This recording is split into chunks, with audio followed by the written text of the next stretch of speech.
My name is Sandra. I am 19 years old. Today, I will tell you a story about how I betrayed my mom. This story happened recently. I will never forget the pain in her eyes that day. I used to live in a big house. We had everything. My dad worked at a big company and my mom stayed home. Life felt perfect. I wore the newest clothes, had the latest phone. I never had to worry about money. I just asked for things and they appeared. That was my reality. But one day, it all changed. Dad left. It was sudden, no explanations, just a note and a closed door. I just knew that life was different now. My mom was sad. She didn't cry much, but I saw the change in her. The house became quieter. There was no laughter anymore. Mom started working as a maid in a hotel. Her face was tired all the time, but she never complained. She just kept going. I didn't understand what was going on. I wanted things to stay the same. I wanted the same clothes, the same shoes, the same phone. I wanted to look good in front of my friends. I didn't want them to know we were struggling. I didn't want to feel poor. So I kept asking Mom for things, expensive clothes, new gadgets, anything that would make me look better. And Mom never said no. She always found a way to get what I asked for. I didn't know how she did it, but she always made it happen. One evening, we sat down to dinner. It was a small meal, barely enough to fill one person. You go ahead, Sandra. I'm not hungry, she said quietly, not looking at me. I didn't argue. I was too hungry to question her. I started eating, not thinking much about it. One night, I overheard Mom talking on the phone. She was saying she was going to sell her necklace. It was the one thing she cherished most. She was willing to sell it just to make sure I had what I wanted. I didn't feel guilty. I didn't even think about it. I just pushed it on my mind. I was too focused on what I wanted. Then one day, Mom asked me to go with her to the hotel where she worked. When we got there, she started cleaning the rooms. I didn't do anything. I didn't want to see her working like that. I just stayed out of her way. I wasn't paying attention. I was too busy on my phone, texting my friends. But then I saw it. On the nightstand in one of the hotel rooms, there was a diamond ring. It was shiny and sparkling under the light. I had never seen anything like it. It was beautiful. It didn't belong to us. It was left behind by the guest who had stayed there. But in that moment, I didn't think about that. I wanted that ring. I wanted to sell it. I wanted to stop asking Mom for things. I wanted to be able to buy things myself. I thought it was no big deal. No one would notice.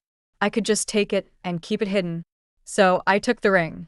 I slipped it into my pocket and walked out of the room. That night at dinner, I sat with Mom at the small table. I had the ring in my pocket. I kept thinking about it. I thought I could sell it. I thought it would fix everything. Then it happened. When I stood up from the table, the ring slipped out. It landed on the floor with a soft clink. Mom froze. She looked at the ring, then at me. Her face changed. I had never seen her so angry. "What is this?" she asked, her voice sharp. She picked it up and held it in her hand. "Where did you get this?" she asked again. Then I told her everything. "You stole this?" she said, her voice shaking. "Do you know what you've done? If they find out, I lose my job. We'll have nothing." The next morning, I saw her take the ring. She didn't say a word.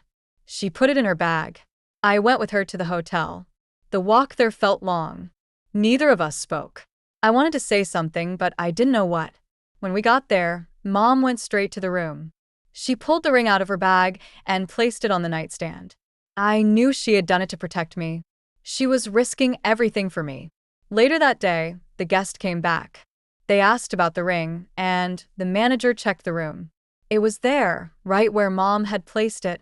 No one said anything to her. No one knew what she had done. "Sandra," she said, looking at me, "do you even understand what I do every day? Do you know how hard it is to keep a roof over our heads? I'm working myself to the bone, and you're out here stealing like it's nothing." I looked down at my hands. I couldn't meet her eyes. "I'm only living for you," she continued, her voice breaking. "I'm only working this hard for you. And this is what you do. You act like a spoiled child who doesn't care about anyone but herself. You don't know what it's like to go to bed hungry because I gave you the last bit of food," she said. You don't know what it's like to wake up every day exhausted and still keep going because I have no choice.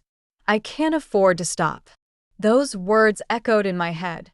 I had never thought about what she went through. I had never noticed the pain in her eyes or the weight she carried every day. I had been so selfish, so blind. I'm sorry, I whispered, but it felt too small. Too late. She didn't reply. I couldn't undo the things I had done, but I could start making things right. The next morning, I made a decision.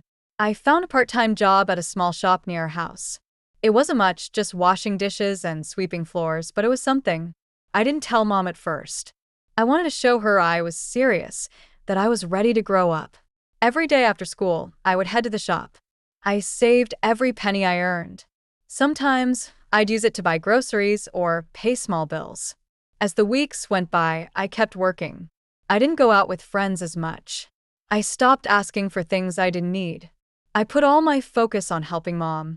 She noticed my hard work. One evening, after a long day, she sat me down. "Sandra," she said softly, "you don't have to do all of this. You're still a kid." I shook my head. "I need to, Mom. After everything I've done, I can't just sit back and watch you struggle. I need to help." But her forgiveness didn't ease the guilt I felt. I couldn't forgive myself. Every time I thought about the ring, or the nights she went hungry, my chest tightened. I kept working, kept helping, hoping that maybe one day I could make up for everything.